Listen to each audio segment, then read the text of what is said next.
Anda kembali di Nusantara Petang, pemirsa. Fenomena kawin kontrak kembali mencuat ke publik setelah ditemukan sejumlah kasus di Cianjur, Jawa Barat. Rata-rata pelaku kawin kontrak adalah mereka yang merupakan wisatawan dari Timur Tengah dengan gadis desa yang bahkan masih di bawah umur. Benarkah hanya karena faktor ekonomi kawin kontrak di Cianjur serta sejumlah daerah lain di Indonesia marak? Lalu bagaimana sisi psikologis wanita korban kawin kontrak di masa mendatang? Selengkapnya kami hadirkan dalam dialog Nusantara Petang berikut ini.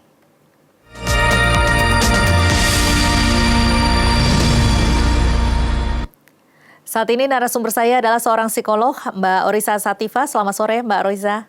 Selamat sore. Ya, Mbak Oriza, ini kawin kontrak biasanya memang banyak marak nih kalau sudah mendekati musim haji begitu ya. Nah, ini bagaimana Anda melihat hal ini? Ya, singkatnya Mbak Tasya, kalau saya sebagai psikolog sebenarnya menyayangkan adanya fenomena ini terjadi di masyarakat kita gitu ya, khususnya adalah di wilayah Cianjur ini ya, dan mungkin wilayah-wilayah lain di Jawa Barat itu bisa terjadi. Hanya karena ada gelombang-gelombang dari para wisatawan asing yang datang ke Indonesia, tapi demi untuk seolah-olah melegalkan sebuah hubungan secara agama, lalu mereka melakukan kawin kontrak. Kita sebetulnya sangat sayangkan karena ini jelas berdampak kepada banyak faktor. Misalnya yang jelas kalau kita bicara dari sisi psikologi itu akan hancurnya nilai-nilai hidup atau value of living yang dimiliki oleh orang tersebut dan bahkan lingkungannya. Kemudian yang harus kita pahami juga terkait dengan pendekatan yang kita sebut misalnya etnosikologi, ini merusak tatanan nilai budaya yang berlaku di masyarakat itu sendiri, belum lagi dari esensi atau hakikat dari pernikahan itu sendiri yang sebetulnya pernikahan ini kan sebetulnya sesuatu yang sakral gitu ya, walaupun mungkin di agama tertentu, misalkan di agama Islam, oh ya sudah kalau kita menganut misalkan anggap saja kita berbicara masalah ta'aruf, kalau misalnya tidak cocok mungkin satu hari bisa cerai itu walaupun tidak diperkenankan tetapi maksudnya walaupun sudah di perbuatan yang tidak diperbolehkan atau dikutuk, tetapi sebetulnya ya kalau memang kondisi tersebut dibiarkan. Tetapi bukan berarti membenarkan tindakan yang kita sebut dengan kawin kontrak ini gitu. Iya, kalau dari pengamatan Anda selama ini sebenarnya apa sih yang membuat seseorang ataupun kalau boleh kita sebut dengan korban begitu ya, ini mereka mau bersedia melakukan kawin kontrak ini, apa saja motivasinya atau alasan-alasannya? Iya, kalau saya sebetulnya Mbak Tasya melihat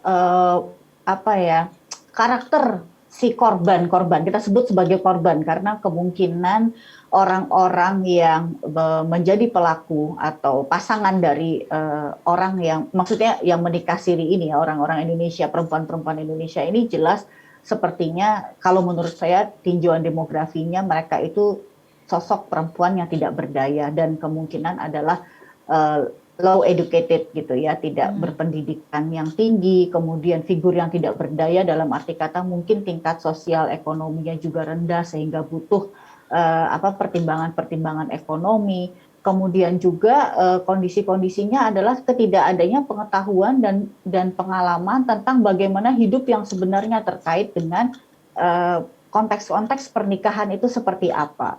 Ada lagi faktor lain adalah adanya faktor budaya di mana oh ya anak itu nurut orang tua, biasanya mereka mungkin kemungkinan dijodohkan gitu ya dari orang tua menjodohkan anak-anaknya. Apalagi yang menjadi hal yang sangat memprihatinkan ketika pelaku-pelaku ini adalah anak-anak di bawah umur seperti itu. Jadi sebetulnya orientasi pernikahan kontrak mungkin bisa dipandang sebagai ini merupakan hal yang memang agar tidak terjadi perzinahan, jadi seolah-olah seperti prostitusi terselubung hanya demi hal seksual, dan ini menguntungkan satu pihak saja, yaitu misalkan kaum prianya. Jadi sebetulnya perempuan ini bukannya menurut saya bukannya menjadi suatu hal yang positif, tetapi tetap menjadi korban, dan ini menjadi hal yang negatif karena dampak psikologisnya sangat panjang. Mungkin nanti kita akan bisa sampaikan. Iya, ini tadi dengan konteks bahwa mereka adalah korban begitu ya, mereka korban dengan alasan-alasan tersebut. Tetapi apa yang menjadi alasan mereka bersedia melakukan kawin kontrak ini? Biasanya apa saja tuh Mbak alasan-alasannya? Tadi saya sudah sampaikan ketidaktahuan, ketidakberdayaan, kemudian kebutuhan ekonomi, iming-iming juga gitu ya, karena tidak punya prinsip gitu ya, tidak punya tingkat pendidikan yang cukup. Jadi juga mungkin tingkat harga diri yang kurang sebagai pride, sebagai maksudnya ego perempuannya itu nggak ada gitu ya, ya sudahlah nggak apa-apa gitu, lebih menggiring perempuan untuk mohon maaf mudah digunakan oleh uh, oleh oleh pria untuk sekedar kawin kontrak, mungkin dalam hati mereka sendiri atau mungkin mereka juga melihat ya pengalaman-pengalaman gadis-gadis lain di sekitar mereka. Tetapi mungkin ada yang kita sebut dengan suatu proses distorsi kognitif, kerusakan proses berpikir, di mana oh ya udah kok tetangga-tetangga saya melakukan itu kayaknya asik-asik aja, mereka nggak menderita tuh, ketawa-tawa aja, mereka malah pulang bawa HP baru, misalnya bajunya bagus, misalnya dan mereka mungkin menanamkan belief atau suatu keyakinan yang salah, misalkan keren nih nikah sama orang asing misalnya, yang seperti itu kan belum cerita-cerita lain yang sebetulnya turut menyumbang terjadinya kerusakan berpikir yang kita sebut dengan distorsi kognitif yang akhirnya menyerang perempuan-perempuan di sana gitu ya, perempuan-perempuan di kampung Cianjur misalkan, dan itu menyebar menjadi tradisi yang salah gitu. Iya, kalau Seperti Anda itu. menyinggung mengenai banyak di kampung-kampung Cianjur ini memang marak terjadi di Jawa Barat dan sekitarnya. Nah, ini mengapa terjadinya kebanyakan di daerah itu?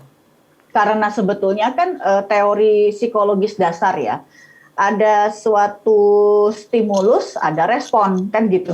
Jadi karena orang-orang itu adanya di situ dan mereka itu dengan masif menginginkan proses tersebut yaitu kawin kontrak, ya secara garis besar juga ya tadi itu karakter orang-orangnya yang lebih nurut, nggak banyak pengalaman, kemudian pasrah, tidak punya pendidikan, kemudian juga dikendalikan lebih orang tua, dan mereka itu cenderung konsumtif dalam arti kata yang tidak terorganisir gitu ya, maksudnya yang penting punya duit dan lain-lain. Impulsif Itu, juga ya? Impulsif juga. Nah itu jadi itu yang menjadi faktor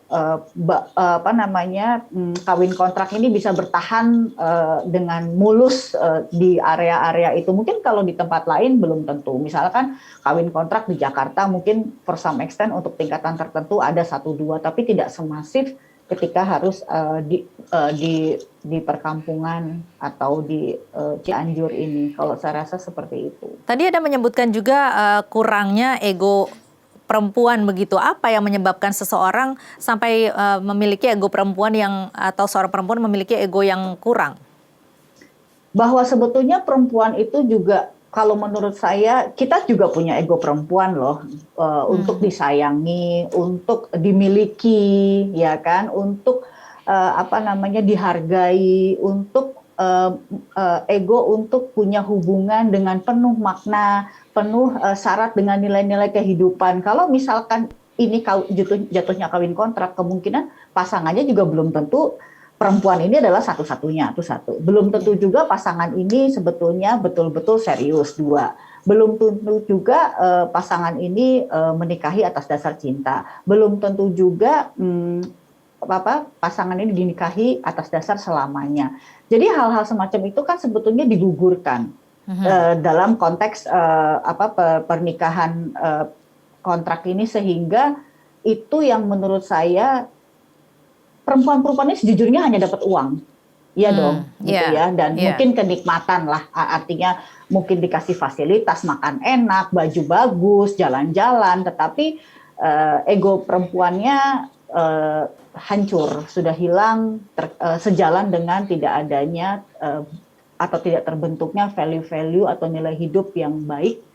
Yang ini akar permasalahannya adalah dari semua fenomena ini adanya distorsi kognitif atau kerusakan proses berpikir. Satu orang akhirnya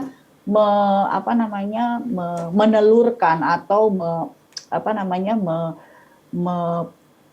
mewariskan kepada orang-orang lain di sekitarnya. Jadi sebetulnya manusia ini kan ada yang kita sebut dengan konformitas, perilaku ikut-ikutan gitu ya. Apalagi misalnya anak-anak ABG itu kan sebetulnya kebutuhan dasar mereka adalah pertemanan.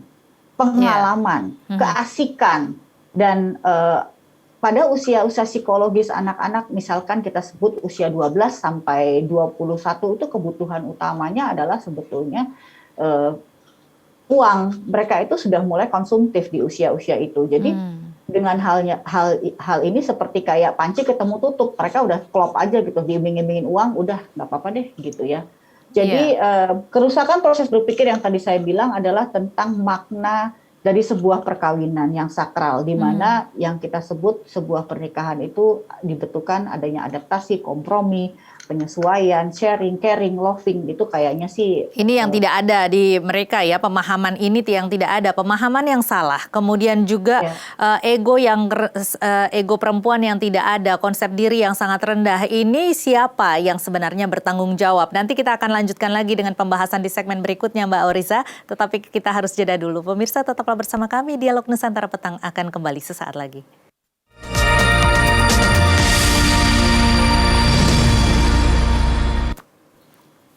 Anda kembali di Nusantara Petang, kita masih di segmen Dialog Nusantara Petang bersama seorang psikolog yang cantik, Mbak Oriza Sativa. Kita masih membicarakan mengenai kawin kontrak. Tadi Anda mengatakan bahwa ego perempuan yang rendah, konsep diri yang rendah, dan juga pemahaman yang salah. Ini sebenarnya seharusnya menjadi tanggung jawab siapa kalau memang ini merupakan anak-anak di bawah umur? Apakah hanya semata tanggung jawab orang tuanya, ataukah ada faktor-faktor lainnya, atau ada sosok-sosok lain yang ikut bertanggung jawab untuk membentuk ini?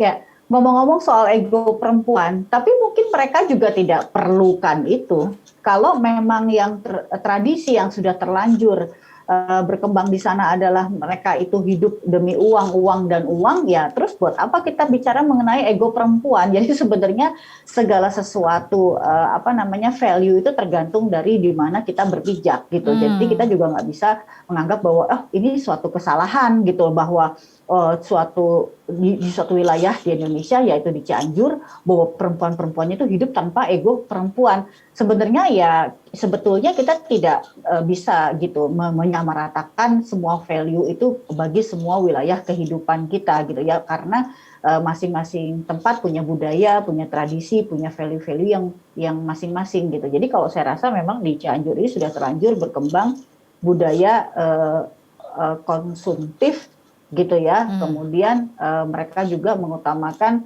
ya udah gitu, uang dan uang. Kalau misalkan kita harus bertanya siapa yang harus bertanggung jawab terhadap fenomena ini, yang pertama utamanya adalah orang tua. Kalau memang si korban-korban itu adalah anak di bawah umur, bagaimanapun anak di bawah umur itu menjadi tanggung jawab orang tua gitu ya. Juga mungkin pihak RT RW gitu ya, aparat-aparat yang ada di pemukiman tersebut, dan tentu saja ini menjadi perhatian yang serius dari pihak kepolisian karena sudah jelas bertentangan dengan undang-undang perkawinan kita, Undang-Undang Nomor 1 Tahun 74 gitu, bahwa ini tidak dibenarkan. Jadi sebetulnya hal yang melanggar hukum itu kita sebut dengan ya sudah berkaitan dengan hal kriminal seperti itu. Iya, jadi sebenarnya memang tanggung jawab juga bagi pemerintah daerah setempat begitu ya, untuk ikut membina masyarakatnya, membina warganya, begitu ya Mbak ya? Iya, kita sebagai psikolog sebetulnya Mbak, yang lebih concern atau memprihatinkan adalah dampak di mana anak-anak yang dilahirkan dari kawin kontrak ini gimana nasibnya, gitu ya kira-kira.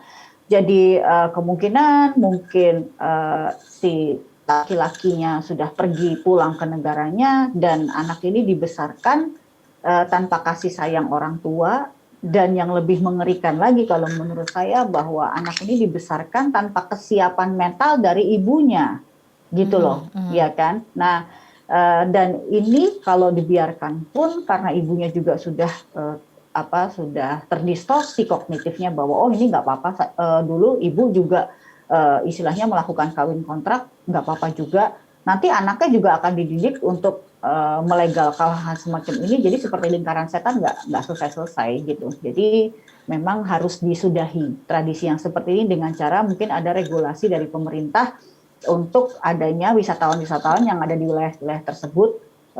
Mungkin saya pikir pemerintah sudah cukup tahu bagaimana regulasinya, sehingga pada akhirnya akan berujung kepada dibubarkannya atau di apa ya, maksudnya dimusnahkannya kebiasaan kawin kontrak ini sangat berbahaya dan sangat tidak disarankan. Baik, kalau kita tadi berbicara mengenai dampaknya terhadap keturunan dan generasi penerusnya, sebelum kita berbicara mengenai itu pun sebenarnya kan sudah berdampak juga terhadap sisi psikologis dari perempuan yang dikawin begitu ya Mbak ya. Nah ini Perempuan yang dikawin. ya, Betul. kalau memang tadi Mbak mengatakan bahwa banyak juga orang-orang di sekitar situ yang akhirnya juga memiliki pemahaman yang salah seperti permisif saja terhadap perilaku ataupun ajakan untuk kawin kontrak, tetapi kan tentunya tidak bisa digeneralisasi.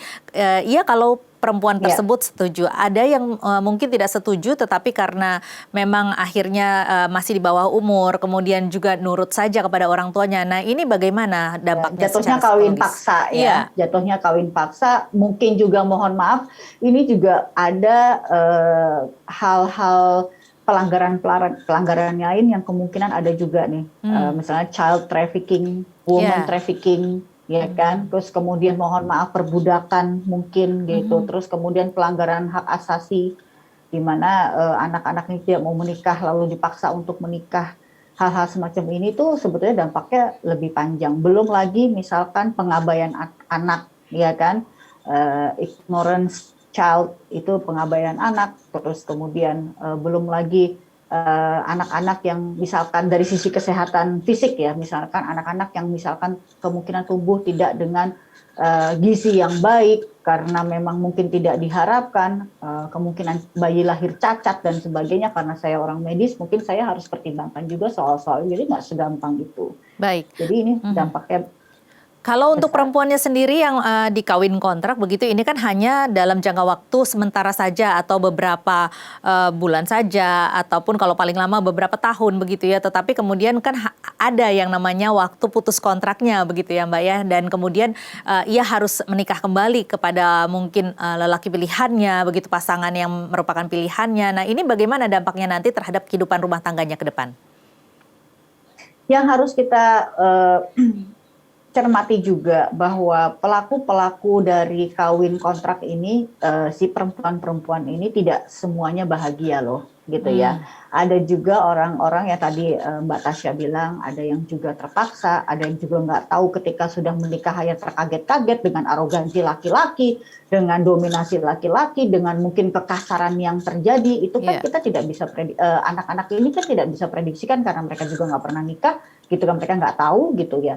Jadi bisa kemungkinan juga psikolog menyampaikan kemungkinan adanya trauma-trauma dalam pernikahan, bahkan yang lebih serius bisa terjadi trauma ketika harus berhadapan dengan pria dewasa. Itu sangat mungkin gitu. Jadi kayak terjadi keengganan, kemudian kembali lagi distorsi kognitif yang berikutnya bahwa saya nggak mau menikah lagi, kapok gitu ya, ternyata menikah nggak enak, kemudian ternyata menikah saya menjadi demikian menderita. Itu sangat mungkin. Jadi sebetulnya kawin kontrak ini justru sangat rentan mengakibatkan terjadinya kerusakan selain fisik, mental, kemudian juga dari sisi value-value yang harusnya menjadi baik sesuai dengan mungkin value-value budaya kita.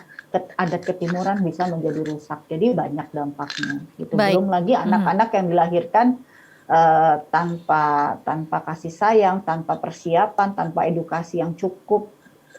Seperti itu. Kalau memang perilakunya ataupun memang fenomena ini yang sudah bisa diatur secara regulasi begitu ya Mbak, tetapi ada juga kan tadi yang Anda katakan bahwa ini merupakan sebuah perilaku yang sudah mentradisi, yang mana memang akhirnya mempengaruhi baik pemahaman yang salah, kemudian juga ada nilai-nilai yang salah yang mereka anut begitu ya. Nah ini bagaimana caranya agar bisa diubah begitu? Apakah ada proses-proses psikologis yang perlu diikuti atau perlu dilakukan? Ya, yang jelas kalau menurut saya Mbak, mata rantainya diputus dulu. Jadi aliran wisatawan untuk bisa melakukan kawin kontrak itu harus diputus regulasinya supaya tidak bisa terjadi gitu ya. Mungkin misalkan ada pernikahan tapi tidak dengan jangka waktu gitu ya. Kalau memang pada akhirnya pernikahan memang karena dasar cinta kan nggak apa-apa juga, ya kan? Seorang laki dengan seorang perempuan walaupun dia orang asing, saya rasa nggak ada masalah. Tetapi tidak dengan kesepakatan bahwa dalam jangka waktu tertentu, karena itu disinyalir memang hanya untuk mungkin hanya untuk sebagai pemuasan sebuah kesenangan saja gitu kan. Jadi kalau memang menikah ya menikah, tapi pada akhirnya memang nanti mungkin terjadi perceraian, itu lain soal. Itu satu. Jadi harus regulasi aturannya dulu, Mbak. Gitu. Kemudian kita semua teman-teman psikolog yang bergerak di aktivis perempuan ya, kemudian di LSM, kita semua sepakat bahwa inilah sebetulnya perempuan Indonesia ini masih lemah. Secara kita juga di negara masih berkembang ya. Jadi kita sebagai perempuan ini juga masih secara edukasi itu sangat kurang. Bagaimana memandang kehidupan, bagaimana harus bersikap. Yang lebih penting adalah kita sebetulnya harus mengupayakan pendidikan setinggi-tingginya bagi perempuan Indonesia supaya tidak mudah dibodohi gitu. Logika sederhana, semakin pendidikan kita tinggi, semakin kompleksitas berpikir kita itu semakin baik dan rumit. Ketika kita sudah bisa berpikir rumit, otomatis kita bisa menyelesaikan permasalahan. Tidak saja sederhana, tetapi juga rumit. Kita juga punya anticipative thinking, kita bisa mengantisipasi segala kejadian, kita bisa melakukan analisa-analisa, kita bisa berpikir sistematis. Kalau nggak ada pendidikan, ya wajar sih kalau mereka akhirnya iya-iya aja terhadap apa yang akan terjadi pada mereka gitu. Jadi mungkin kalau Mbak Tasya tanya, kira-kira sebenarnya akarnya di mana ya? Tadi saya pikir regulasi dari kebijakan untuk kawin kontrak harus ditinjau. Yang kedua mungkin anak-anak ini harus diberi pendidikan yang cukup. Baik. Dan juga dibenahi value-value yang sudah terlanjur menjadi rusak di sana. Baik. Jadi harus dibangun kembali sesuai dengan adat budaya kita lah yang ketimuran, saya rasa. Nilai agama juga penting ya, Mbak ya? Pastinya nilai agama juga baik, karena sebetulnya di agama pun tidak diperbolehkan dan diharamkan kawin kontrak. Baik, jadi regulasi, pendidikan dan juga nilai agama yang paling penting untuk diterapkan di sini. Baik, Mbak Oryza, terima kasih. Iya, baik, Mbak Oryza, terima kasih telah bergabung bersama kami di Dialog Nusantara Petang.